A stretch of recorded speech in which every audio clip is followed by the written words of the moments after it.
ናትናኤል ነው የሚነግረን። የነጌታ አስራደን የስልክ ቅጂ እነ ፍርዬ ቀርተው የሰጡት ለናትናኤል እና ለነዋሱ መሐመድ ነው። አሁን ደግሞ መልካም ዜና በደቡብ ጎንደር ዞን ሲንቀሳቀስ የነበረው ቡድን መሪ ቆራጡ በለጠ አንዳርጌ የቡድን አባላቱን ይዞ በምህረት ገብቷል አለ። ፖሊስ የነበረ ጨካኝ የነበረ ዝርዝሩን እነግራችኋለሁ። ማን ማንን እንደገደለ፣ ማን ማንን እንዳጠፋ፣ እንዴት እንዳወደመ፣ እንዴት ሲዘርፍ እንደኖረ ስንትና ስንት ነገር ያደረገ ሰው ነው። እንግዲህ እንደዚህ ያሉት ናትናኤል ይሄን ሁለተኛ ነው የጻፈው። መጀመሪያ ሲጽፍ ምን ብሎ ነው የጻፈው? ኤዲት ከማድረጉ በፊት መልካም ዜና በደቡብ ጎንደር ዞን ሲንቀሳቀስ የነበረው የጽንፈኛው ቡድን መሪ ቆራጡ በለጠ አንዳርጌ የቡድን አባላቱን ይዞ በምህረት ገብቷል ነው ያለው። የጽንፈኛው ቡድን መሪ ብሎ ማለት። ስለዚህ ይሄ ጽንፈኛው መባሉ የላከው ብልጽግና ስለሆነ፣ የላከው የደቡብ ጎንደር ብአዴን ስለሆነ፣ የላከው የደቡብ ጎንደር የአማራ ብልጽግና ፓርቲ ቅርንጫፍ ጽሕፈት ቤት ኃላፊ አቶ አረጋ ሲሳይ ያደራጃቸው የላካቸው የአማራ ፋኖ ጀግኖችን ይገሉ ዘንድ በነ አያሌው መንበር ተሰብከው በነ ምስጋኑ አንዱዓለም ተሰብከው የአማራን አይኖች ያጠፉ ዘንድ የተላኩት ስለሆነ ገድሎ ከጨረሱ በኋላ ጽንፈኛ ብሎ መስደብ ጥሩ አይደለም። ሰር ዛሉት ኤዲት አደረገና ታች ምን አለ? በደቡብ ጎንደር ዞን ሲንቀሳቀስ የነበረው ቡድን መሪ ቆራጡ በለጠ አንዳርጌ የቡድን አባላቱን ይዞ በምህረት ገብቷል አለ። ጽንፈኝነቱን ሻረለት ማለት ነው። ቆራጡ ማንን ነው ይዞ የገባው ያልን እንደሆነ ስለ ቆራጡ እንሰማለን ማለት ነው። ቆራጡ ማለት ስሙ በለጠ አንዳርጌ ሳይሆን አንዳርጌ መስፍን ነው ይሉታል። አንዳርጌ መስፍን ይባላል። ቆራጡ ጉና ክፍለ ጦር ውስጥ እስቴ ዴንሳ ብርጌድ ሻለቃ 2 አዛዥ የነበረ ሰው የእስክንድር የሀብታሙ አያሌው መልእክተኛ የነበረ ሰው፣ የነ ዶክተር አምሳሉ መልእክተኛ የነበረ ሰው፣ የነ አያሌው መንበር ስብከት የሚሰማ የነበረ ሰው ቆራጡ ማለት ፋፍዴን ከአማራ ፋኖ በጎንደር ሲባረር ጉና ክፍለ ጦርን እንዲያፈርሱለት የውስጥ አፍራሽ ምልምል ሆኖ በረዳት ፕሮፌሰር ኢያሱ አባተና በረዳት ፕሮፌሰር ጌታ አስራደ ተመልምሎ ጉና ክፍለ ጦር እስቴ ዳንሳ የገባ ሰው። ቆራጡ በመጀመሪያ እስቴ ዳንሳ ብርጌድን ለማፍረስ ከሻለቃ አዛዥነት ወደ ብርጌድ ዘመቻነት መሪነት ገባ ማለት ነው። አስገቡት። ቀጥሎ ጉና ክፍለ ጦር ወደ ህዝባዊ ድርጅቱ እንዲገባ እንጂ እንዲፈጠር አድርጎ ሳይሳካለት ቀረ ማለት። ስለዚህ ቀጥሎ ሻለቃ 2ን ይዞ መይሳው ካሳ ክፍለ ጦር በሚል አንዲት ሻለቃን ክፍለ ጦር አድርጎ ከጉና ክፍለ ጦር እስቴ ዴንሳ ብርጌድ እና ከወንድሞቹ ተገንጥሎ ወደ ጠቅላይ ግዛቱና ወደ አርፋድ ገባ ማለት ተቀላቀለ ማለት።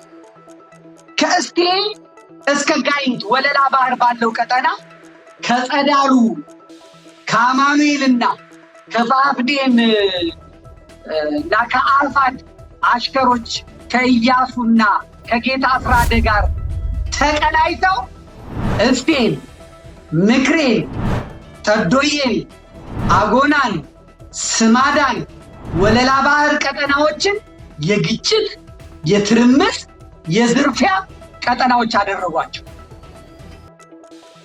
ከሱ ሐሳብ ጋር ከቆራጡ ሐሳብ ጋር ያልተጣጣሙትን ከ10 በላይ የጎንደር አማራ ፋኖችን በፋኖች ፊት አቁሞ ረሽኗል።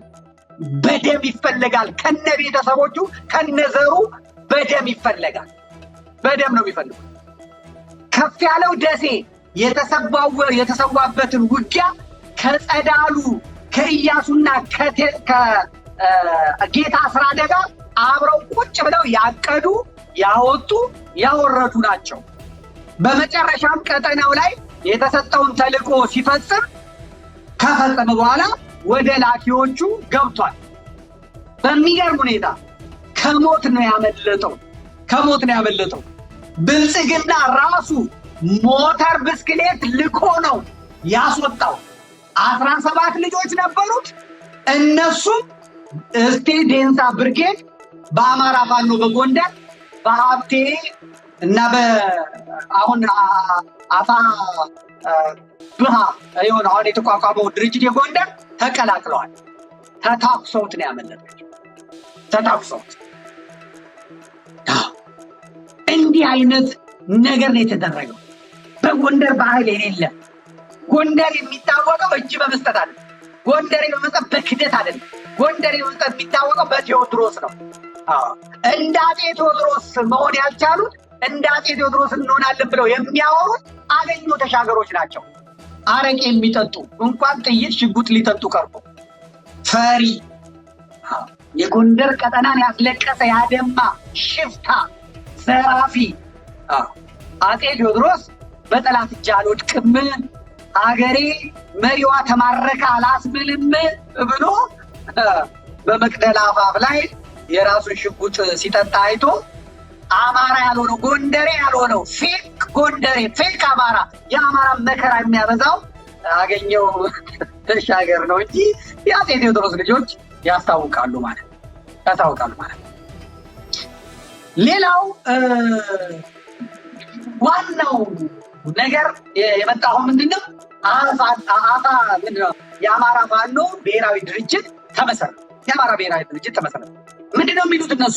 ከኤርትራ ጋር ከሻዕቢያ ጋር እየተነጋገረ ከወያኔ ጋር ከምናምን ጋር ስለተነጋገሩ እነሱ የሚመራቸው ሻዕቢያና ወያኔ ስለሆነ እኛ ከነሱ ጋር አንነጋገርም፣ የአማራ ፋኖ ብሔራዊ ኃይል ሲመሰረት ምናምን አሉ። በመውጣት ምክንያት የሚያደርጉት ማለት ነው። ሰሞኑን ሰለሞን አጠናውና ደረጀ የት ነበሩ? ለሌሎቹ የአማራ ፋኖች የተገኘውን ጥይት ተሸክመው ነው የወጡት። ሰጥተዋቸው ነው የወጡት። ለምን እንደሰጥቷቸው አላውቅም። ሻዕቢያ ምናልባትም ደግሞ ጎንደር ውስጥ ራሱ እርስ በርስ እንዲጋደሉ ይፈልጉ ይሆናል እንጂ ለደረጀ አሁን ጥይት የሚሰጥበት ሰዓት አለ። በቃ ለሚሰጡት ሰጥተዋል፣ ጎደል ላሉት ሰጥተዋል። ከሰጡ ደግሞ ጸጥታ ያስፈልጋል እንጂ እንደገና ደረጀን ጠርቶ ናና ጥይት ውሰድ ማለት ራሱ ሻዕቢያ ተንኮላለው ብዬ ነው የማስበው። ራሱ ሻዕቢያ ጥይት ከሰጣቸው ደረጀ ሲቀበል ነው የኖረው። ሰሞኑንም እዛ ነው የነበሩት። ሰለሞን አጠናው እዛ ነው የነበረው። ታለቀ። ስለዚህ ከዛ ተቀብለው መጥተው እርስ በርስ እንዲጣሉ የፈለጉ ይመስላል። ስለዚህ ሚሽናቸውን ከጨረሱ በኋላ አሁን ቀጥታ ወዴት ነው? ወደ ብልጽግና ደግሞ እንደማይነኳቸው የዘረፉትን ገንዘብ የወሰዱትን ሳንቲም 5 ሳንቲም እንደማይነኳቸው አድርገው ነው ቀጥታ ማስወጣት የጀመሩት ማለት ነው። ይሄን እንዴት እንደተነጋገሩ እንዴት እንደመከሯቸው ራሱ አያሌው መንበር ሲያወራ እንስማ። አያሌው መንበር ብአዴን ነው፣ አፍቃሪ ብአዴን ነው። አያሌው መንገድ ጸረ አማራ ነው፣ ጸረ ጎጃም ነው። በተፈጥሮ ጸረ ጎጃም ነው፣ ያደገው ጎጃም ነው፣ ጸረ ጎጃም ነው። በጣም ተንከሲስ። እኔም ቢያ አይመስለኝም ነበር እግዚአብሔር በሚያውቀው። በጣም ክፉ ሰው እኔ እሱን አየሁ። አያሌው መንበር የሚባለውን አየሁ። እግዚአብሔር ደግሞ ሲል መረጃ እጃችን ላይ ያመጣል። እንስማ እንግዲህ ጸዳሉን ከገደሉት በኋላ ሲያለቅሱ ማለት ነው። ካስጠፉት በኋላ ሲያለቅሱ፣ ከዛ ይህንን የሚመጣውን ሰው ደግሞ ያልተማረ መሀይም መሆኑን፣ ፊደል ያልቆጠረ መሆኑን፣ ምንም የማያውቅ መሆኑን ራሱ አያሌው መንበር ጽፎታል። ማንበብ ትችላላችሁ። ቴሌግራም ላይ ለጥፌላችኋለሁ፣ ገብታችሁ ማየት ትችላላችሁ። ስለዚህ ስንት ሰው እንደገደለ ይሄ ጸዳሉ ደሴ የሚባለው ስንት ሰው እንደገደለ ስንት ሰው እንዳጠፋ ግን ቢሆንም አሁን ከነዛ ጋር ከሚቀላቀል ከዛ መውጣቱ ግድ የለም ብለው ነፍስ ያጠፋ ስንት ሰው የዘረፈን ሰው ይዘውት ይመጣሉ። አያችሁ፣ አያሌው መንበር ምን ብሎ ነው የጻፈው? ጸዳሉ ደሴ ደፋር ተዋጊ፣ ፖለቲካ የማያውቅ ቅን ወንድማችን ነው የሚለው። ፖለቲካ የማያውቅ መሀይም ነው፣ አልተማረም፣ ከመዋጋት ውጭ ምንም ነገር አያውቅም። እንደውም በውስጥ ገጹ ላይ እዚህ አያሌው መንበር በጻፈው ውስጥ ገጹ ላይ ማን እንደገደለ ምን እንዳደረገው ነው ይዟል። ጸዳሉ መከላከያም ሆነ አድማ ብተና አልከበበውም፣ እጅም አልሰጠም። ብዙ ጊዜ ተከቦ ሰብሮ ወጥቷል። በአሁኑ በራሱ እቅድ በራሱ ፍላጎት ትግል ማቆሙን ወይም አሰላለፍ መቀየሩን ነው ያረጋገጥኩት። አሁን በዚህ ሰዓት ከወንድሙ ቀብር ውሎ የራሱን ኃይል ይዞ ደብረታቦር ከተማ ገብቷል። የምንሰማቸው ነገሮች ይኖራሉ ነው ያለው። ወንድሙን እንዴት እንዳስገደለ፣ ወንድሙ ማን እንደገደለበት እነግራቸዋለሁ።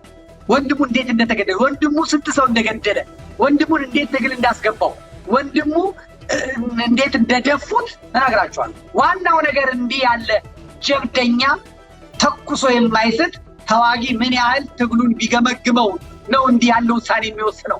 እንግዲህ ይሄ ምን ፖለቲካ የማይገባው ማይም ብሎ የከሰሰው ሰውዬ እንዴት ቢገመግመው ነው የሚለው ነው። ከመገመት ውጭ ማናችንም እርግጠኛ አንሆንም። አንድ ነገር ብቻ እርግጠኛ መሆን ይቻላል። ከፍ ያለው ደሴን የበላ ትግል የትም እንደማይደርስ፣ ጊዜው በተራዘመ ቁጥር ቀሪዎቹም አንድ ሁለት እያሉ እንደሚገደሉና የሳምንት አጀንዳ ብቻ ሆነው እንደሚቀሩ፣ በመጨረሻም ሳይገደሉ የሚቀሩት ግን በሌሎች ሞት ጥቅማቸውን አስከብረው እንደሚኖሩ ወንድማለም ጸዴ ምንም እንኳን ብዙ ጥፋት ብታጠፋም በገባህ ልክ በቅንነት ታግለሃል። ዛሬም ማሰላለፍ ስትቀይር ውሳኔው ያንተ ስለሆነ እናከብርሃለን። ለከፌ ያልሆነ ትግል ከፍ አድርግልኝ ወደ ላይ፣ ለከፌ ያልሆነ ትግል ለሌሎች ይሆናል ብለን ማለት የዋህነት ነው ብሎ ነው ያስቀመጠው ማለት ነው። እንግዲህ ከፍ ያለውን የገደሉት ማን እንደሆነ፣ ከፍ ያለው እንዴት እንደሞተ አይታችኋል። ከሀብቴ ጋር አልተዋጋም፣ ከባዬ ጋር አልተዋጋም። ከፍ ያለው ማንም በሌለበት አንድ ጥይት ተተኮሰች፣ አንዲት ጥይት መታችው፣ አንዲት ጥይት ጣለችው። ምስክርነቱ ከፈረሱ አፍ የተሰማል። ይሄ የጎንደርን ጀግኖች ገሎ ከነ ጎቤ ጀምሮ፣ ጎቤ የተገደለው በማን ነው? በራሱ በጎንደር በራሱ በዘመዱ አይደል? መልስ ክፋት። ከዛ በሞቱ ደግሞ ይሸቅላል። ከገደሉት በኋላ ሁለተኛ ሞት የፈለጉት እነሱ ህዝቡ እርስ በርስ እንዲዋጋ ነው። ህዝቡ እየገባው መጣ። አሁንም ይሰሙኛል። ከአያሌው መንበር ይልቅ ለደቡብ ጎንደር እኔ ይበልጠዋል፣ እኔ ቀርበዋል። ከአያሌው መንበር፣ ከምስጋናው አንዱ ዓለም፣ ከዶክተር ማን ነው የሚባለው? ያ ማን ነው? ቅድም ዶክተር ማነት እዚህ እንትኑም ጠፋኝ እኮ አምሳሉ። ከነዚህ ሁሉ ይልቅ ለጎንደር እኔ ዘመዴ ይበልጠዋል። ለደቡብ ጎንደር ማለት ደቡብ ጎንደር ጣና ክርስቶስ ሰምራን ያሰራው እኔ ነኝ። ለደቡብ ጎንደር ጣና ቂርቆስ ያሰራሁት የቅርሳቅርስ እንትኑን ያሰራሁት እኔ ነኝ። ለደቡብ ጎንደር ጣና ቂርቆስ ውስጥ ያለችዋን እመቤታችንን የራሴን ተጓዦች 5-6 ሰዎች አስተባብረው እነሱ ያችን ቤተክርስቲያን እንዲሰሯት ያደረግኩ እኔ ነኝ። ደቡብ ጎንደር ዙር አምባ ስትሄድ ዘመድኩን ነው የሚታየው። ወፋሻ ማርያም ስትሄድ ዘመድኩን ነው የሚታየው። ደቡብ ጎንደር ለደቡብ ጎንደር ከሆነ ማለት አልወለድበትም፣ አልኖርኩበትም። ከነዚህ ግስንግስ አጋሰስ አማራ እርስ በርስ እንዳይስማማ ወንድም ከወንድሙ እንዲጣላ ለጥቅማቸው ሲሉ ከሚያረጉት ግን እኔ 1000 እጥፍ እበልጣለሁ።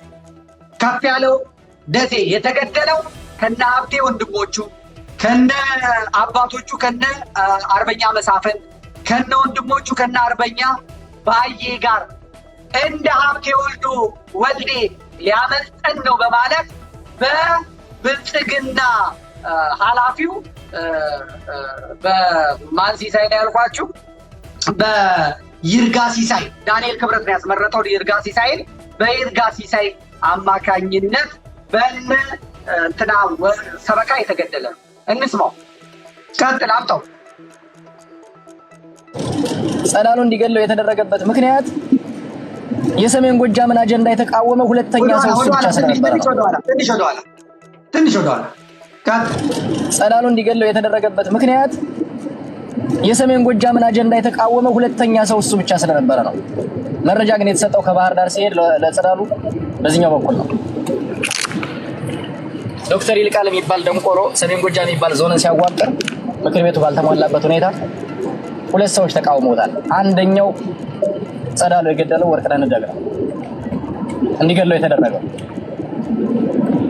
ሁለተኛው አለ በህይወት መናገር አያስፈልግም። ያው ደግሞ እንደዚህ ካለው ስለሚያስገድሉት ማለት ነው።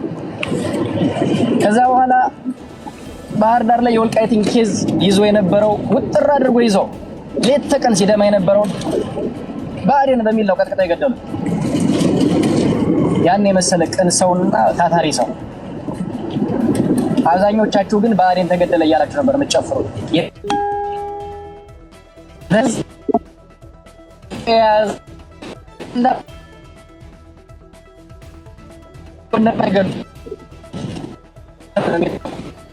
ስራ እየሰሩ ያሉትን ለኛ ህልም ለኛ ቅድ ያስቸግሩናል የሚሏቸው ካራክተር አሳስረግ ያደርጉና በእኛ ወንድሞች ያስከትሏቸዋል። በእኛ ወንድሞች ሰው ይሄ ትግል ሰው ሽንት ቤት እየተጠቀመ እንዴት ቲክቶክ እንደሚያወራ መማር ትችላላችሁ። ሽንት ቤት እየተጠቀመ ሰው መጸዳጃ ቤት ገብቶ ፖለቲካ እንዴት እንደሚተነትን ይሄ ሚስተር ኤስፒ ምናምን የሚለው ፓስተር ምስጋናው አንዱዓለም ነው። ይሄ ታች የምታዩት አንደ ማርያም ዝዳብ የሚባል አሮጊት ድረውለት አሁን ወደ አውስትራሊያ ነው ወደ ምናምን የሄደ የፖለቲካው ቅማንት የትግሬ ዲቃላ ነው። ይሄ ዘጎንደር መሳፍንት የሚባለው ይሄ ልጅ ነው። የእንትን አፈር ቀድሜ ያበላ የአብንን ብር የበላ ነው። ይሄኛውን አላውቀውም። ዳኒ እስራኤል እዚህ ጀርመን ያለ ነው። ለእኔም ወዳጄ ነው። ብዙ ነገር ገብቶታል፣ ግን ምን ማድረግ የማይችል ወዳጄ ነው። አሁንም እያየኝ ነው።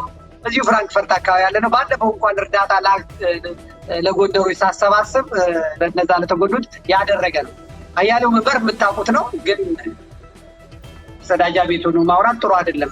እንድሰለጥን ነው የምነግርህ። ቀጥል። ወንድሞች ራሳችንን እንድንበላ እየተደረገ ያለ ነው። አሁን እየወሰኑ እየባለሉ ያሉ ወንድሞቻችን ክብር ይገባቸዋል። ዛሬ አይ ቲንክ አንድ ሌላ ልጅም ገብቷል። አማን ነው ምናምን የሚባል ልጅ ብዙ አላውቀውም። እሱም ገብቷል እየተባለ እያየው ነበር ፎቶ እየተላከ። እኔ የምለምናችሁ አሁንም ያሉ የቀሩ ወንድሞቻችን በማያሸንፉበት ትግል ህይወታቸውንና ወጣት ልጆቻችን መገበር የለባቸው። በማናሸንፍበት በማያሸንፉበት ወይም ቢያሸንፉ እንኳን በማይመሩት ትግል እስኪ ግልጽ እንነጋገርና አፋድ እኮ የተሰደበው አፋድ የጎንደር ነው ተብሎ እኮ ለምንድን ነው ግልጽ ማንነጋገረው? እስኪ በግልጽ እንናገረው። እስኪ አትሸፍኑት እናንተ። አፋር ላይ እኮ የመጀመሪያው ዶፍ የወረደበት የጎንደር ሰው በዝቶበታል የጎንደር ድርጅት ሆነ ተብሎ ነው። ከዛ ውጭ እኮ አፋር ውስጥ ያሉ ልጆች እኮ ጥቁር ነጥብ የማታገኝባቸው እኮ ልጆች ናቸው። እነ ጌታን የመሰሉ እነ እስክንድር የመሰሉ ሰዎች እኮ ናቸው ጥቁር ነጥብ በታሪካቸው የሌለባቸው።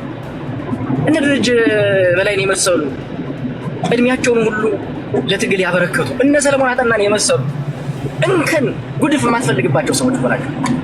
ሌት ተቀን እነዚህ ሰው ይሄ ድርጅት የሚሰደበው ለምንድን ነው? የጎንደር ሰው ከፊት አለ።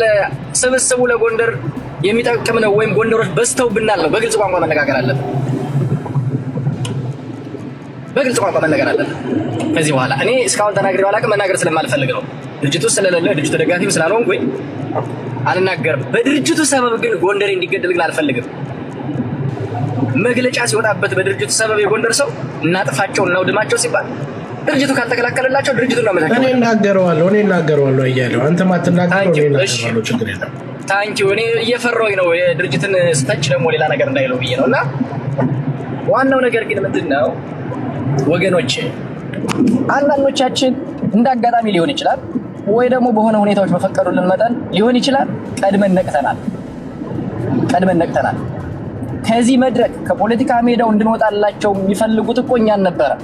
ቀድመው ያላደረጉን እኮ ነገር የለም። ቅድም እነ ጌታን እንዳልከው ብትፈልግ እኔ ጋር ጥቁር ነጥብ አታገኝም።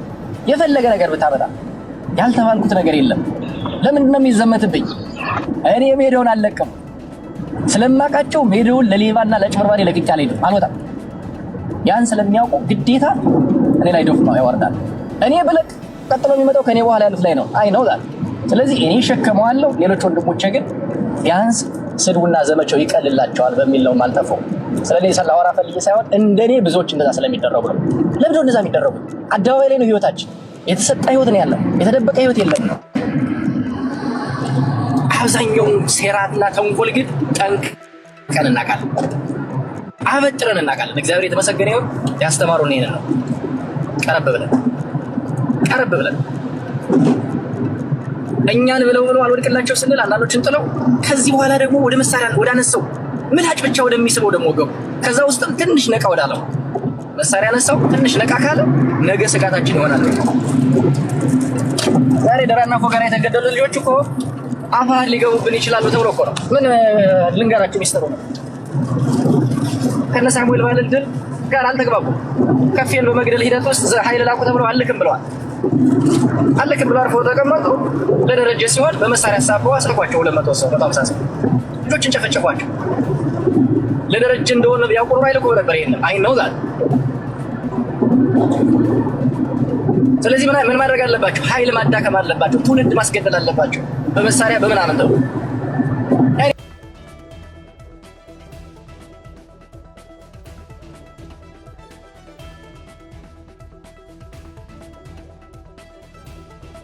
ሁለተኛውን አስገባልኝና መሳፍንት የሚናገርበት ጋር አመጣዋለን። ቀጥሎ የሚበሉት እስክንድርን ነው። እዚሁ ነው የሚናገሩት። ጠብቁ። ቀጥለው የሚበሉት እስክንድርን ነው።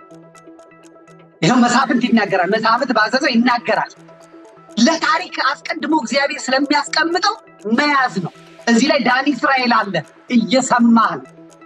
ለአንድ እስራኤል ደጋፊ ነህ፣ የማን ነው የእስክንድር ደጋፊ ነህ ከጥሮት የነበርክ ነህ። ይሄው ትሰማዋለህ። መሳፍንት የሚለው በሰኔ 15 ጉዳይ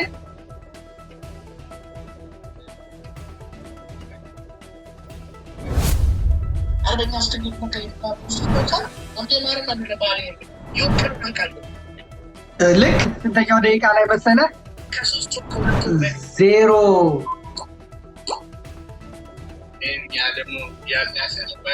04:15 ላይ ሰከንድ ላይ አድርግልኝ፣ አጫውትልኝ ቶሎ በል።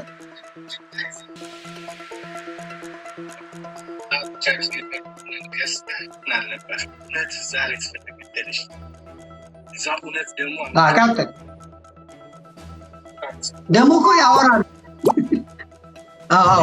ደግሞ ያለነው ባይዘወይ ውክልና ምናምን ሰው ይጣላል በድርጅት። እሱ ችግር የለብንም። እኔ ችግሬ ለምንድን ነው ጅምላ ይዘህ የምትመጣው? ደቡብ ጎንደር የሚል ፖለቲካ ጠላቶቻችን የዘሩብንን ገዝተህ ለምንድን ነው የምታመጣው? በፖለቲካ ስትሸነፍ ምን ስትል ነው? እሱ ነው የኔ ጥያቄ። እኛ እኮ እስክንድርንም እኔ ብዙ ጊዜ ተችቼው አላውቅም፣ አልተቸውም። ጥሩ የሰራ ወንድም ነው ምናምን ብዬ ነው ማስብ። ብዙ መልካም ነገሮችን ነው የምናገረው ስለሱ። ግን ጥያቄዎች ግን አሉ፣ በጣም ጥያቄዎች። ሰኔ 15 ላይ ባህር ዳር ምን ይሰራ ነበር እስክንድር? ያልተመለሰ ጥያቄ ነው። ባይዘው ምንድን ነበር አላማው ከመጣንበት ማለት ነው? ደጋግሞ ከሰኔ 15 ከሚታሙ ሰዎች ጋር ምንድን ነበር ሲሰራ የነበረው? እሱም መልሶልና እኛ እኮ እውነትን ተጠምዝዘን እኮ ነው ከሰኔ 15 ጀምሮ ናሬሽን ተገልብጦብን እኮ የተቀመጥን ሰዎች ነን። ባይዘው የሰኔ 15 ድንኳን አልቃሾች የተባለ አልቃሻ ሆነን አልነበረም። እውነት እዛ ላይ ስለተገደለች ነው። ለዛ እውነት ደግሞ አማራው በአንድ ላይ ቆሞ እውነቱን ማውጣት ሲገባው አልሆነም። የተቀያየሩ ነው እየመጡ ነው ያሉት። የተቀያየሩ ከሰኔ 15 ጀምሮ ይህ ብሔርተኝነት በጋመ ቁጥር ጸረ ጎንደሬነት እየጋመ አብሮ ጠነከረ በሚባል ጊዜ ጎንደሬ እየሞተ ነው ያለበት። ይህን ያልገባው ሰው እንጂ ለሁሉም ጥያቄ አለ። ባይዘው የተነካካ ነው አብዛኛው ያለው። ግን እስኪ ይሁን ጩኸታችን ተቀምጠናል ቁጭ ብለን ያለነው። ጩኸቴን ቀሙኝ ሆነ የሚባል አባባል። ጩኸታችን ተቀምጠ ይሁን ስለነሱ ይበቃል። እስክንድርም አይቀርለትም። እኛ እስክንድርን ያው መሳፍንት ምን ብሏል? ማነው እንትና ምን ብሏል? እስክንድርን የመረጥነው ለገንዘብ ነው፣ ሸዋዎችን እንድንይዝ ለገንዘብ ምናምን ብሏል። ያ ፓስተሩ ማለት ነው። አሁን ደግሞ መሳፍንት ምንድን ነው ያለው? እስክንድርን ላይ እኮ ገና ያልተመለሰ ጥያቄ አለን። ሰኔ 15 ባህር ዳር ምን ይሰራል? መች ተመለሰልን? በጣም ብዙ መልካም ነገሮች አሉት፣ ገና አልተፈታልንም። መጀመሪያም ስለ የነበረው ይህንን ነው። እስክንድርን የሚፈልጉት መጨረሻ ላይ ለመብላት ነው። የሚፈልጉትም በእስክንድር በኩል ካሳኩ በኋላ ለመብላት ነው። አሁን እስክንድርን ከቡልጋ ካሉት ጋር እነመከታው እንዲጣሉላቸው እነመከታው ጦርነት እንዲገጥሙ እንደውም ዛሬ ወደ ቡልጋ ሄደዋል መሰለኝ፣ ወደ ከሰም ሄደዋል መሰለኝ።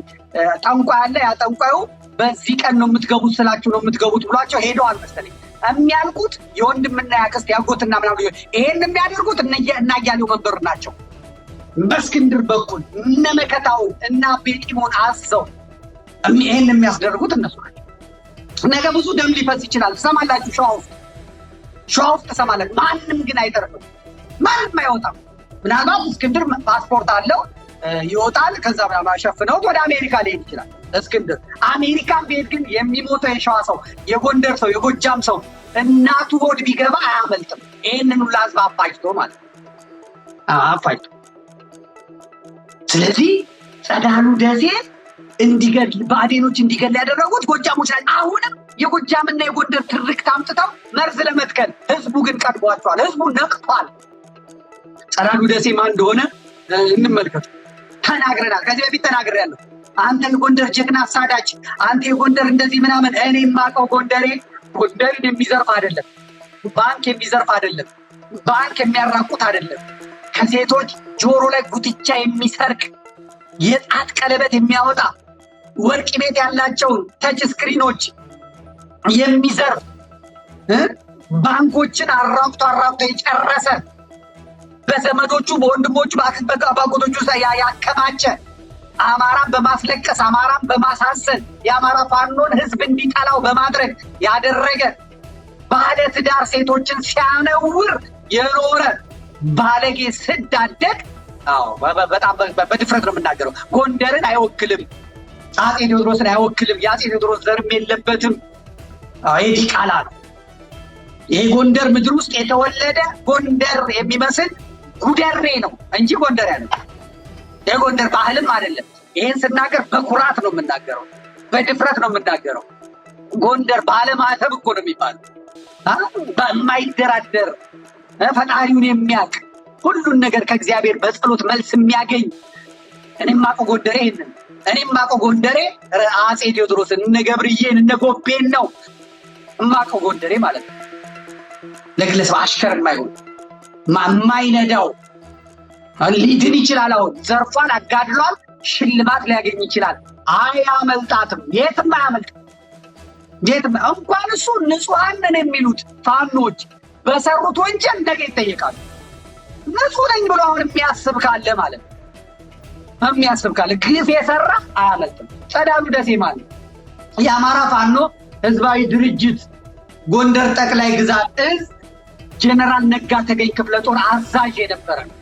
በክፍለ ጦሩ አዛዥ ጸዳሉ ቀጥተኛ ትእዛዝ በሚፈጸመው ዝርፊያና ውንብድና የተነሳ አንፈልግህም ብለው ከደራና ከፎገራ ቀጠና ጣና አርገው አስወጥተውት ቀጠናቸውን ከሌባ ሲያጸዱ የጸዳሉ ሌብነት ያስመረራቸው ጣና ገላውዲዮስ እና አፄ ክፍለ ጦርን መስርተው ከሱ ተለዩ።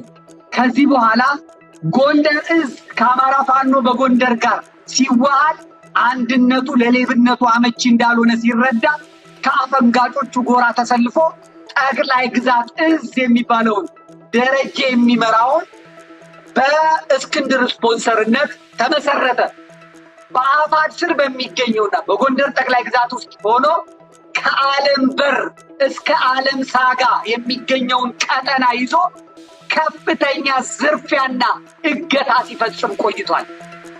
መስክሩ ጎንደሮች፣ መስክሩ ደቡብ ጎንደሮች፣ ደብረ ታቦሮች መስክሩ። ከዓለም በር እስከ ዓለም ሳጋ ድረስ ያልተዘረፈ ያልታገተ ሰው አለ? ያልተዘረፈ ሰው አለ? ያልታገተ ሰው አለ? ያልተደፈረ ሰው አለ? ይህን ቀጠና እንዲረብሽ ፋኖ የሚባል እንዲጠላ ሲያደርግ የነበረ ሰው ነው። ይሄ ደግሞ ጎጃም ውስጥ ካለው ከኢንጂነር ማንችሎት ጋር የተያያዘ ነው። ኢንጂነር ማንችሎትም የዚህ አብሮ የነበረ ይሄ ሲቆስል ኢንጂነር ማንችሎት አምጥቶ አሳክሞ ድሮ ኩሎ ይራፈው ንግኪ ነበር። ይሄን ደግሞ ሌላ ቀን ራሱን በቻለ እንመጣበታል። ይሄን ይቃወሙ። አርበኛ ዘመነ ካሴ ወጥቶ ይቃወም። እነ ማርሸት ወጥቶ ይቃወሙ። የነገሩኝን መልሰው ይውጧት እንደሆነ እና አስረስ ማሬ ይቃወሙ፣ ሌሎችም ወጥተው ይቃወሙ። በማንችሎት ጉዳይ ወጥተው ይቃወሙ።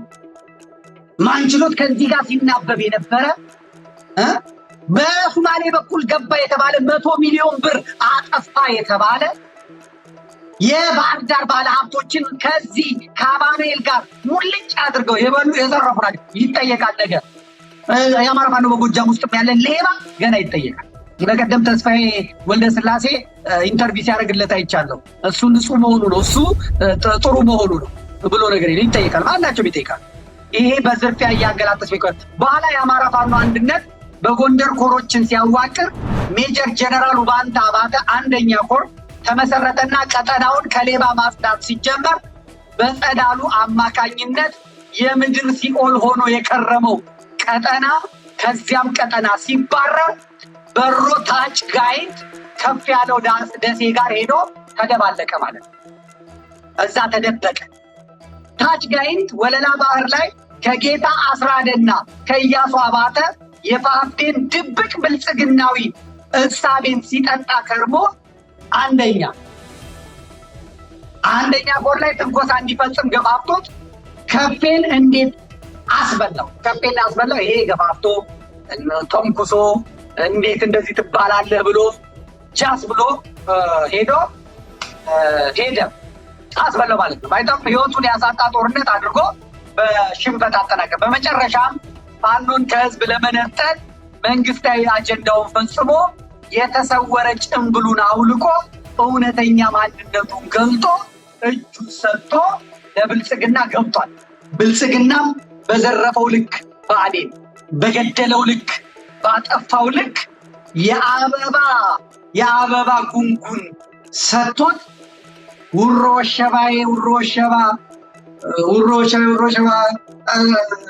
ወገን ድል አድርጎ ሲገባ የሚባለውን ዘፈን እዚህ ጋር አምጥቶ ሰጡት ማለት ነው። ለባንዳ ለገዳይ ለዘራፊ ሰጡት ማለት ነው። ባንኮችን ይሰራል።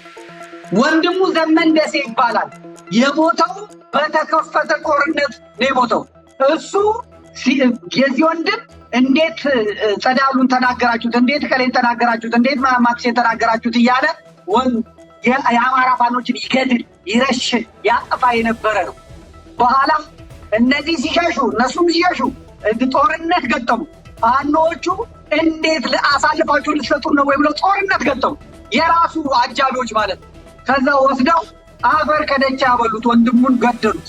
የዚሁ የከፌ ሰዎች ማለት እሱ ከዘረፈው ብርና ከዘረፈው ወርቅና ከዘረፈው ሀብት ጋር ይኸው ብአዴኖች አጨብጭበው ተቀበሉት ማለት ነው። አጨብጭበው ተቀበሉት። እውነቱ ይሄ። ከዚያ ጃልሰኝ ነውና ሱሪውን አስወለቁት። መጀመሪያ ቀበቶን አስወልቀው አሁን አዲስ አበባ ይሁን ምናምን ሽርሽር እያለ ነው። ባህር ዳር ላይ ደግሞ እንደምታዩት ሱፍ ሰልባጅ ሱፍ መሰለኝ አልብሰውት ይኸው እንደምትመለከቱት አብሮት ያለው አማራ ይሁን ደቡብ ሱዳን አይታወቅም። ይህንን የሰው ደም ሲጠጣ የከረመ የአማራ ፋኖን ገደል ለመክተት የኖረ አንጀቱ ተሞልቶ በደረቱ የገባ ጥይት እነማንችሎት አሳክመው እንትን ያሉት ግለሰብ ይኸው ዛሬ እንደንጹህ በቃ የምንፈልገውን ገለህልናል፣ በጥብጠህልናል፣ የአማራ ፋኖ በህዝቡ እንዲጠላ አድርገህልናል ተብሎ መጣ። ይሄ ታዲያ የአፄ ቴዎድሮስ ልጅ ነው። የአፄ ቴዎድሮስን ይወክላል። ይሄ ልክ አያሌው መንበር እንዳለው ሲገል የነበረው ማለት ይሄ ባለስልጣናትን ምናምን ሲገል የነበረው እነ ጎጃሞች እነ ኢንጂነር ይልቃል ዶክተር ይልቃል እያዘዙት ነው አለ። በጎንደር ለሚፈጸመው ኃጢአት በሙሉ ተጠያቂው ጎጃም ነው ማለቱ ነው። ይሄ የደደብ ካልኩሌሽን ማለት የደደብ ፖለቲካ ማለት አይሳ ባንዳ ነው። ከሃዲ ነው። ዘራፊ ነው። የከዳ ይሁዳ ነው። ለይሁዳ ቅድስና የለውም። ለይሁዳ ጽድቅ የለውም። አገኘው ተሻገራዊ ሞት እንጂ አፄ ቴዎድሮሳዊ ሞት አልታየም እስካሁን በጎንደር ባሉት የአማራ ፋኖች ማለት ነው፣ በካዱት ማለት ነው። የውባንተ ልጆች ግን ትግላቸውን በዚህ መልኩ ቀጥለውታል ማለት ነው። ቀጥሎ የሚመጣው አማኑኤል አብነት ነው። ማነው አዋኔ ባብነት አልኩኝ፣ ይቅርታ። ያው ነው እሱም ወንበዴ ነው፣ በጎጃም በኩል ያለ ወንበዴ ነው፣ ጸረ አማራ ነው። በሰኔ 15 አንደኛው ሐኪም እሱ መልኩም ሲታይ የጎጃም አይመስልም። የራሱ ጉዳይ። ይሄኛው ደግሞ አረንጓዴ ቢጫ ቀይ ያደረገው አማኑኤል ሞላ የሚባለው አማኑኤል ሞላ የአማራ ፋኖ በጎጃም አንደኛ ክፍለ ጦር ባህር ዳር ብርጌድ ውስጥ የነበረ ነው። ተመልከቱ፣ ባህር ዳር ውስጥ የነበረ የአማራ ፋኖ በጎጃም የነበረ ነው። ጎንባትና ዘንዘልማ አካባቢ ከፍተኛ ዝርፊያ፣ ውንብድና ሲፈጽም የኖረ ነው። አሁን ስሙን መጥቀስ ከማልፈልገው ከአንድ ባለሀብት ጋር በመሆን በቀን ከ5 ጊዜ በላይ እየተደዋወለ የተቋሙን አደረጃጀትና መረጃዎችን ሲተፋ ሲያሰፉት የኖረ ነው። ቀጥተኛ ትዕዛዝን እየተቀበለ ብዙ ወንጀል ሲፈጽም የኖረ ነው። በባህር ዳር ባለሀብቶች፣ በባህር ዳር የመንግስት ሰራተኞች ያልታወቁ ኃይሎች የሚባለውን ካባ በመልበስ ንጹሐንን ሲያግድ፣ ንጹሐንን አፈር ከደቼ ሲያበላ የኖረ ነው። በኋላ የባህር ዳር ዝርፊያው፣ የዘንዘልማ ዝርፊያው ተነቅቶበት የአማራ ፋኖ በጎጃም የዘመነ ካሴ ሰራዊት ትዕዛዝ አውጥቶበት ሊይዘው ሲል ከዛ ሩጦ ቀጠናውን ለቆ ወደ ደቡብ ጎንደር የሌቦች ምሽግ የህወሓት ሴል እስካሁን ያልሞት፣ ህወሓት በትግራይ ሞታለች፣ ህወሓት በሌላ ቦታ ሞታለች። ህወሓት እስካሁን ያልሞተችው ደቡብ ወሎና ደቡብ ጎንደር ብቻ ነው። አለቀ። የህወሓት ሴል እስካሁን ያልሞተው ጎጃምን ምስራቅ አካባቢ ያልሞተችው ነው የሚባለው። ግን የህወሓት ነፍሷ ያለው የህወሓት ድጋሚ ብትወለድ እንኳን ድጋሚ ተገለጭ እንኳን ብትባል የምትገለጠው ደቡብ ጎንደር የህወሓት ምሽግ ነው። ያው የጎንደር አማሮች፣ የደቡብ ጎንደር አማሮች ከዚህ ኃይል ጋር ነው እየተዋጉ ያሉት። ስለዚህ ይሄ ባህር ዳርን ሲያስለቅስ፣ የባህር ዳር አማራዎችን ሲገድል፣ ሲያስገድል፣ ሲዘርፍ የኖረ ሰው የሌባ መደበቂያ ጎራ ወደ ደቡብ ጎንደር ወደ እነ መላኩ አለበል አገር ወደ እነ ጸዳሉ ደሴ አገር ሸሽቶ ሄደ። የሌባ ተቀባዮች ሌባውን ተቀብለው አስተናገዱት ማለት ነው። እንግዲህ ወደ ደቡብ ጎንደር ሄዶ ጉና ብርጌድ ውስጥ ተጠግቶ ሪፎርም እንዲሰራ ራሱን የብርጌዱ አዛዥ አድርጎ ብቅ አለ ማለት ነው። ትንሽ ቆይቶ ብርጌዱን ወደ ተራራው ራስ ጉና ክፍለ ጦር በሚል አሳድጎ በድጋሜ የክፍለ ጦሩ አዛዥ ሆኖ መጣ ማለት ነው። ከዚያ በኋላ ገለልተኛ ነኝ ሲል ከቆየ በኋላ ወደ እነ ሀብቴም አልቀላቀልም፣ ወደ እነ እስክንድርም አልቀላቀልም ሲል ከቆየ በኋላ ጎንደር ጠቅላይ ግዛት እዝ ሲመሰረት የደረጀ ሲመሰረት በኢያሱና በጌታ አስራደ ምክር እና ውትወታ ገብቻለሁ ብሎ አወጀ። ደብዳቤም ጻፈ። ደብዳቤውም አለ። አሁን ብዙ ሰዎች ምንድን ነው የሚሉት? ይሄ አማኑኤል ሞላ የሚባለው የአማራ ፋኖ በጎንደር የነ ሀብቴ ነው የነ ባዬ ነው ብለው እና አያሌው መንበር አስወርተው ነበር። ቅድምም አይታችሁት እንደሆነ አያሌው መንበር ምን ነበር የሚለው? አዎ አንድ ማነው የሚባል አማኑኤል የሚባል ልጅ ገብቷል እየተባለ ነው ምናምን እያለ ሲል ነበር። ደብዳቤውን ማንበብ እንችላለን። የነ ሀብቴ አይደለም፣ የነ ባዬ አይደለም፣ የነ ሻለቃ መሳፍንት አይደለም። እሱ የገባው ደረጀ ሰለሞን አጠናው ጋር ነው የገባው። አለቀ። እነሱ ጋር ነው የገባው፣ እነሱ ጋር ነው የሄደው። በአማራ ፋኖ በጎንደር ጠቅላይ ግዛት እዙ ካለበት ቦታ ጉዳዩ የክፍለ ጦራችንን አቋም ማሳወቅን ይመለከታል። ከላይ ብሮሊ ለመግለጽ በርዕሱ ለመግለጽ እንደተሞከረው ለተገፋው ህዝባችን ስንል የወጣንበትን ትግል ሌባ ሁላ ለማጠናከር ሲባል ተራራው ራስ ጉና ክፍለ ጦር የማይከፍለው መስዋዕትነት የለም። በመሆኑም ክፍለ ጦራችን እስካሁን ከየትኛውም እዝና ኮር ሳይገባ ሲዘርፍ የነበረ ነው ማለት ነው። በገለልተኝነት የቆየ መሆኑ ይታወቃል። ይሁን እንጂ የአማራን ህዝብ የሁሉና አደጋ ለመቀልበስ ሲባል አደረጃጀቶች ተጠናክረው ወደ አንድ መምጣት እንዳለባቸው በጽኑ ያምናል። ስለዚህ ካሉት እዞችና ኮሮች ወስደን ስናይ የቀጠናችን ቅርበትና የትግል አጋርነት መሰረት በማድረግ ክፍለ ጦራችን የአማራ ፋኖ በጎንደር ጠቅላይ ግዛት እዝን በመምረጥ ከአደረጃጀታችሁ የገባን መሆኑን እያሳወቅን በእሱ በኩል ለክፍለ ጦራችን የሚያስፈልጉ ቅድመ ሁኔታዎችን ሁሉ በማሟላት እንዳለባችሁ ታሳቢ እንዲደረግ ስንል እንገልጻለን። ድል ለአማራ ፋኖ፣ ድል ለተገፋ ሁሉ ምናምን ብሎ ፊርማው አለ። ሻለቃ አማኑኤል ሞላ የአማራ ፋኖ ተራራው ራስ ጉና ክፍለ ጦር መምሪያ ዋና አዛዥ ይላል። እንግዲህ ይሄ ጎጃም ተጠናክሮ ጎንደር ሄዶ ተደብቆ ጎንደርን ሲያስለቅስ የኖረ ሲዘርፍ የኖረ ወንበዴ ነው ማለት ነው። የተደበቀ ሴራው ሲገለጥ አሁን የአማራ ፋኖ አንድ ሲሆን ጎጃም ያለው ፋኖ ጎንደር ሄዶ፣ ጎንደር ያለው ፋኖ ወሎ ሄዶ፣ ወሎ ያለው ፋኖ ሸዋሜ በአንድ ድርጅቱ ሲታቀፍ የት አባቱ ይግባ? ያለው 17 ሰው ነው። 17 ይዞ ምንድን ነው የሚያደርገው? 17ቱ ሰዎች የሚጠብቁት መከላከያ እዛ ጋ ሆኖ ይዘርፋል፣ ይሄኛው እዚህ ጋ ሆኖ ይዘርፋል።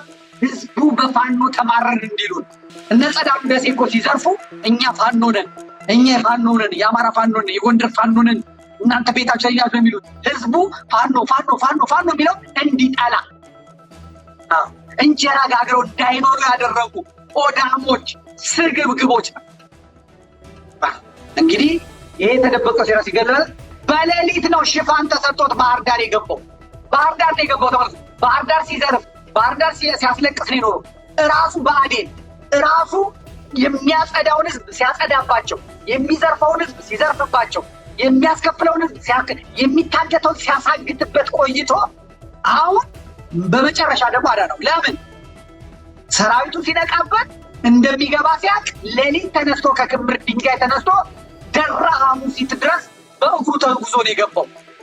ተራራው ራስ ጉና ክፍለ ጦር ሙሉ በሙሉ አሁን ከሱ ስር የነበሩት ማለት ነው በሙሉ የሚደረገው ቅጣት ይገረግብብን፣ እኛ አማራን አንክድም በማለት ከአዲስ ከተመሰረተው ከአፋ በሃጋ ከአማራ ፋኖ ብሔራዊ ኃይል ጋር እየተነጋገሩ ብቻውንና ከሁለት ጠባቂ ነው ከሶስት ጠባቂዎቹ ጋር ነው የገባው። በሞተር ሳይክል በምናምን አድርገው ባህር ዳር አስገብተውታል ማለት ነው። አስገብተውታል። የቆራጡ ልጆች እንደነገርኳቸው 17 ልጆች ነበሩት።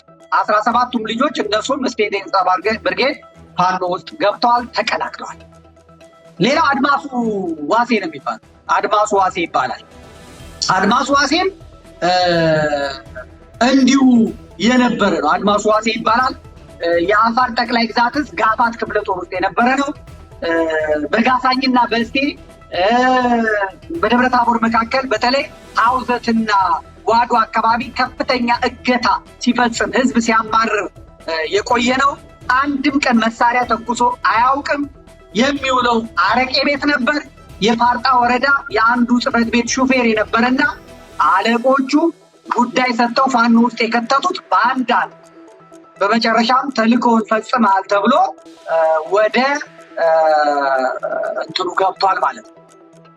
አሁን የሚፈሩ አሉ የሚገቡ ማለት የሚገቡ አሉ። እነ ሻለቃ መላኩ ዋለልኝ ዛሬ ሲናገር ነበረ። መላኩ ማለት እንግዲህ ገብቷል ምናምን እያሉት ነበረ። ለመግባቱ የአማራ ፋኖ የጎንደሩ የአማራ ፋኖ ብሔራዊ ኃይል አላረጋገጠልኝም። ይሄ ልጅ ነው ሻለቃ መላኩ ዋለልኝ ይባላል። የብልጽግና ካድሬዎች ሌሎቹ በሙሉ እጅ ሰጥቷል እያሉ ነው። ግን ከጠፋ ከተሰወረ 2 ቀኑ ነው። እስካሁን ብልጽግናዎች እጅ ሰጠ ከማለታቸው በቀር ሻለቃ መላኩ ዋለልኝ የሚባለው አልገባም። እነ ኢያሱ በጻፉት እንትን ላይ እሱም ደግሞ ጽፏል በተባለው ላይ እጄንማ እንደ ባንዳ አልሰጥም እኔ የቴዎድሮስ ልጅ ነኝ ብሎ የመናገር የመፎከር ነገር አሳይቷል ነው የሚባለው። እንግዲህ ሌሎች ደግሞ አሉ። ኢንጂነር ደሞዝ ግደፍ የሚባል አለ። እሱ ይጠበቃል፣ በቅርቡ ይገባል ተብሎ ነው የሚጠበቀው። ኢንጂነር ደሞዝ ግደፍ ማለት ይሄ ነው። ዝርዝሩን በሰፊው በጣበታለሁ። የከፍ ያለው ደሴ ገብርዬ ክፍለ ጦር ውስጥን ያፈርሳል፣ ያንን በትኖ ይሄዳል ተብሎ የቤት ስራ የተሰጠው ነው ይባላል። በጣም ትልቁ አጋንንት ነው ብለው የሚፈሩት ይሄንን ነው። የአፋድ የእስክንድር ነጋ የማህበራዊ ጉዳዮች ኃላፊ ተደርጎ የተሾመ ነው ማለት ነው። ሌላው ሻለቃ አዲሴ ይባላል። በደቡብ ጎንደር አካባቢ አሁን ለብልጽግና እጃቸውን ያልሰጡ ነገር ግን ሲሰጥም በጣም ትልቅ ኪሳራ ያደርሳል ተብሎ የሚጠበቀው ይሄ ነው። የከፍ ያለው ደሴን ያን ሁሉ የተማረከ መሳሪያ ይዞ ለመንግስት እጅ ይሰጣል ተብሎ የሚጠበቀው ምስጋናው ማለት ይሄ የምታዩት ሰው ነው። እንግዲህ ሻለቃ አዲሱ ይባላል። አዲሱ ደባልቄ ይባላል። ሻለቃ አዲሱ ደባልቄ ማለት ይሄ ነው። እነ ከፍ ያለው ገብርዬ ክፍለ ጦርን ምክትል መሪ የ260 ኮር አዛዥ ነው ተብሎ የሚነገርለት ውሎና አዳሩ ከጌታ አስራደና ከኢያሱ አባተ ጋር እንደሆነ ነው የሚነገረው። የከፍ ያለው ደሴ የአብራኩ ክፋይ የሆኑ ልጆች አሉ። እነዚህ የአብራኩ ክፋይ ልጆች ከዚህ ክፍለ ጦር ውስጥ ነው ያሉት። እነዚህ ልጆች ህፃናት ቢሆኑም አባታቸው የማረከውን መሳሪያ ሁሉ ይሄ የክፍለ ጦር አዛዥ ነኝ የሚለው ሻለቃ አዲሱ ደባልቄ ይዞት እንዳይሰጥ ከህዝቡ ጋር ሆኖ ህዝቡ እንዲጠብቅ ብለው ራሳቸው እዛ ውስጥ ያሉት ፍርሃታቸውን ነው የሚገልጹልኝ። ልጆቹን የሚያታልሏቸው የአባታችሁን ገዳዮች ልንዋጋ ነው መከላከያ ጋር የምንሄደው እያሏቸው ነው የሚባለው። ምክንያቱም ከመከላከያ ጋር ሆነ የአባታችሁን ገዳይ ደም እናውጣ እያሏቸው ነው። ሻለቃ አዲሱ ደባልቄ ስለ እውነት ከሆነ ራሳቸው ጠላቶች እዛ ውስጥ ያሉ ሰዎች እንዲህ እየጻፉ የሚመሰክሩለት ጠንካራ ታጋይ የነበረ ግን ምን ይሆናል አለቃውን ከፍ ያለውን አስበልጦ እርሱም ሊሄድ ይችላል ብለው ነው የሚያስቡት ማለት ነው። ስለዚህ በጎንደር ውስጥ ያለው ሁኔታና የሚያስፈራው ይሄ ነው። አብዛኛው ጦር ግን ወደ እንትን እየገባ የሻለቃ ከፍ ያለው ደሴ ማነው ስሙ ጸዳሉ ደሴ አሁን በምርመራ የተገኘና የባንኩ ሰዎች የራሱ ሰዎች በሁኔታው የተበሳጩ ሰዎች የሰጡኝ ሰነድ የሚያሳየው መቼም ሁሉም ጋር የሚቆጭ የሚናደድ የሚበሳጭ ሰዎች አሉ እና እነሱ የሚነግሩኝ ምንድን ነው ከ90 ሚሊዮን ብር በላይ ይበጃል ከወርቅ ከምን ውጪ ማለት ነው የሚካፈሉት የመከላከያ ባለስልጣናት የብአዴን ባለስልጣናት ናቸው። ምንም ኑሮ ስላልቻለ እናንተ በዚህ በኩል እየዘረፋችሁ ብለው ህዝቡን የሚግጡት የመከላከያ ኮሎኔል ጄኔራሎች ፌክ ፋኖችና የብአዴን ሰዎች ናቸው። ይሄን በጋራ ሲሰሩ ኃጢአቱን የሚደፈድፉት በማን ነው? በፋኖ ላይ ማለት። ይሄ ከአንድ ተረት ጋር ይያያዛል። አንድ ባንክ ይዘርፋሉ አሉ ሰዎች ይዘርፋሉ አሉ ጭምብል አድርገው መጥተው ይዘርፋሉ። ከዛ ዘርፈው ሄዱ። በኋላ ቁጭ ብለው ዜና እያዩ ዘራፊዎቹ ዜና ሲያዩ የባንኩ ማናጀር ምናምን ወጥተው ንግግር ያደርጋል። ምንድነው የሚለው? እንዲህ አድርገውን ተንበርከኳሉን ተንበረከክን፣ ከዛ በኋላ ተኛን ምናምን ዘረፉን፣ በቃ ጭነው ሊሄዱት ምናምን አሉ። ከዛ ስንት ነው የተዘረፈው ምናምን ሲባል 100 ሚሊዮን የተቀመጠ ነበረ። $100 ሚሊዮን ነው የዘረፉት አሉ። ከዛ ዘራፊዎቹ ደነገጡና መቁጠር ጀመሩ። ሲቆጥሩት 20 ሚሊዮን ነው። 80 ሚሊዮን ማን የበላው? መንግስቱ ራሱ ባንኩ ማናጀር እና የባንኩ ሰዎች ከተዘረፈማ አይቀር እላዩ ላይ እንጨምርና እኛስ ምን ይቀርብናል ብለው 80 ሚሊዮን ዋጋ የከፈሉት ምኖቹ ናቸው? እነማ ዘራፊዎቹ ቢያዙ ቢገደሉ ምን ቢሉ የሚሆኑ። አሁንም በአማራ ክልል በኦሮሚያ ክልል እየተደረገ ያለው ይሄ ዘረፋው የሚፈጸመው በመከላከያ ሰዎች፣ በብአዴን ሰዎች፣ በፌክ ፋኖች ነው የሚዘረፈው። የሚሳበበው ግን በእውነተኛው እውነትን በያዘው ፋኖ ነው የሚሳበበው። እየጸዳ ነው። የአማራ ፋኖ በጎንደር እየጸዳ ነው። ሌባው ዘራፊ የትም አባቱ አያመልጥም። ድል ቅርብ ነው። የትኛውም ወንጀለኛ የትም አይሄድም። የዘመዶቻቸውን የባንክ አካውንት ተመልከቱ። ዘጭ ብሏል፣ ሲጥ ብሏል። ስራ በሌለበት ሀገር የማይነግዱ የማያርሱ የማይቆፍሩ ሰዎች ፊታ ናቸው፣ ቢሊዮነር ናቸው። ለምሳሌ አንድ ዛሬ ምስጋናው በለጠ ነው ምናምን የሚባል የጻፈውን አይቻል። አሁን በቅርቡ የሞተ የኮሎኔል የአብይ አህመድ በውርስ ቤተሰብ ተጣላ፣ ባንኩ ይውጣ ተባለና ባንኩ ወጣ። ባንኩ ሲወጣ የሞተው ኮሎኔል ተመልከቱ፣ በጮቄ ተራራ ግርጌ በፋኖ የተደመሰሰው ብርጋዴር ጀነራል ሰይፈ አንጊ ደቡብ ነው። ወራሾቹ ውርስ ያጣሩበት ሰነድ እንደሚያሳየው በኢትዮጵያ ንግድ ባንክ አሶሳ ቅርንጫፍ 707,669 ብር ከ63፣ በኢትዮጵያ ንግድ ባንክ አጉንታ ቅርንጫፍ 631,088 ብር ከ62 ብር፣ አቢሲኒያ ባንክ ዳንግላ ቅርንጫፍ 835,783 ብር። ደምሩ። ይሄ ኮሎኔል ይሄ ጀነራል ተቀነደሸ፣ ሞተ። እንዳለ የተዘረፈው ከአማራ ላይ ነው። ባንኩ የሚዘረፈው በፋኖ ስም ጀነራሎች፣ ኮሎኔሎች፣ ሻለቆች ናቸው የሚዘርፉ። አማራ ነው በለው፣ አማራ ነው ጋጡት፣ አማራ ነው አመድ ደቼ አፈር ከደቼ አውጡት ብለው ማለት ነው። ተዘርፎ ደግሞ አሜሪካ ድረስ የሚሄድላቸዋል። ለና አያሌው መንበር ለነማ እንግዲህ የሚከፋፈል ሊኖር ይችላል። ተዘርፎ እዛ ድረስ የሚሄድላቸዋል ከህዝባቸው ተግጦ ከሰሊጡ መሬት ውጭ ማለት። ይሄ የአማራ ፋኖ ብሔራዊ ኃይል መመስረት ይሄን ሊያጸዳ ይሄንን ሊያጠራ ይገባዋል። ይሄ ወንድማማቾች ደም ነው ምናምን። ሌባ ደግሞ የምን ወንድም፣ ገዳይ ገፋፊ የምን ወንድም ማለት ነው። ወንድም በግጭት የሚጣላ ወንድም ምን የሚል የሟች ብርጋዴር ጀነራል ሰይፈ አንጊ የሚንቀሳቀስ የማይንቀሳቀስ የውርስ ሀብትን በተመለከተ በሟች ብርጋዴር ጀነራል ሰይፈ አንጊ ስም ምንም አይነት የማይንቀሳቀስ ንብረት የለም።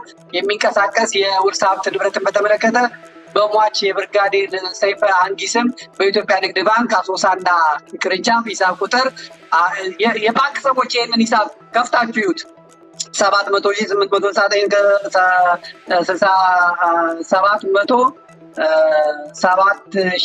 707,669 ብር ከ63 ሳንቲም አንጉታ ቅርንጫፍ በሂሳብ ቁጥር 103237 ብር 631 ብር ከ631 ብር እያለ ይሄዳል ማለት ነው። የተመልከቱት እንዴ ለሞይላማ የሌለባቸው ሂሳብ ቁጥር የተዘጋ መሆኑን በአክብሮት እንገልጻለን። በሟች ብርጋዴር ጀነራል ሰይፈ አንጊ ስም በአቢሲኒያ ባንክ ዳንግላ ቅርንጫፍ በሂሳብ ቁጥር 37,27,50,85 ውስጥ በብር 835,783 ብር ከ21 ሳንቲም ሲሆን ምንም አይነት ዕዳም ሆነ እገዳ የሌለበት መሆኑን በአክብሮት እንገልጻለን።